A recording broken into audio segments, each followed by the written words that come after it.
Sayyidina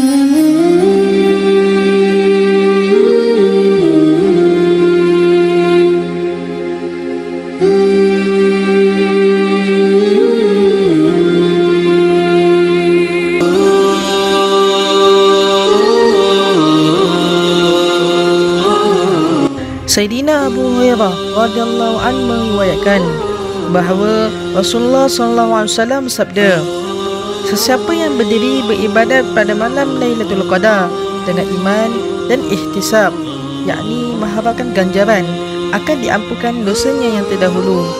Hadis riwayat Bukhari dan Muslim. Keterangan daripada hadis ini adalah maksud berdiri beribadat ialah mendirikan solat, termasuk dalam pengertian itu ialah sibuk dengan lain-lain ibadah seperti membaca Al-Quran, berzikir dan sebagainya. Maksud daripada mengharapkan ganjaran ialah tidak berdiri kerana menunjuk-nunjuk dan lain-lain niat yang buruk, melainkan dengan penuh ikhlas berdiri semata-mata untuk mendapatkan keredaan Allah Subhanahu Wa Taala dan juga dengan niat mendapatkan ganjaran. Imam Qurtubi rahmatullah alaih berkata bahawa maksudnya ialah seseorang itu berdiri beribadat dengan hati yang gembira kerana meyakini ganjaran yang akan didapati, bukannya dengan merasakan ibadat itu sebagai beban lantas berdiri dengan perasaan malas. Sememangnya satu perkara yang nyata bahawa setakat mana kuatnya keyakinan dan kepercayaan terhadap ganjaran pahala, sebanyak itulah mudah untuk menanggung segala kesusahan dalam beribadat. Inilah juga sebabnya sejauh mana seseorang itu maju dalam menghampirkan dirinya kepada Allah Subhanahu Wa Taala, sebanyak itulah dia lebih bersungguh-sungguh dalam beribadat. Perlu juga diketahui bahawa yang dimaksudkan dengan dosa dalam hadis di atas dan hadis-hadis seumpamanya ialah dosa-dosa kecil. Ini adalah kerana dalam Al-Quran apabila dosa besar disebutkan, maka bersamanya disebutkan juga illa man taba, kecuali mereka yang bertaubat.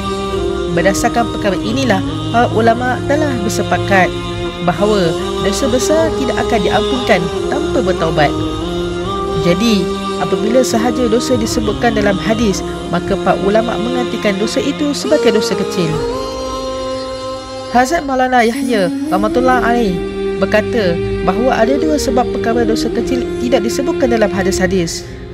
Pertama, seseorang Islam tidak sepatutnya menanggung dosa besar kerana keadaan orang Islam yang sebenar ialah apabila berlaku dosa besar, maka dia tidak akan tenang sehinggalah dia bertaubat daripada dosa tersebut.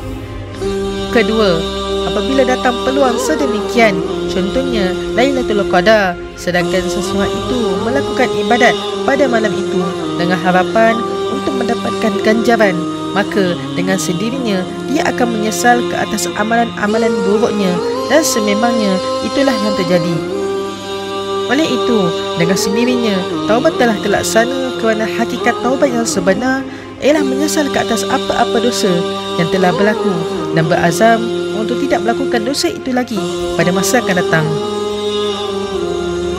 Oleh kerana itulah apabila datang Lailatul Qadar atau mana-mana masa mustajab yang lain, sangat penting bagi seseorang yang telah melakukan dosa besar melafazkan taubat dengan sepenuh jiwa raga dan keteguhan hati, supaya rahmat Allah Subhanahu Wa Taala yang sempurna tertumpu kepadanya agar segala dosa sama ada yang kecil atau besar diampuni. Sekiranya kamu ingat, sertakanlah hamba yang berdosa ini dalam doamu yang tulus itu.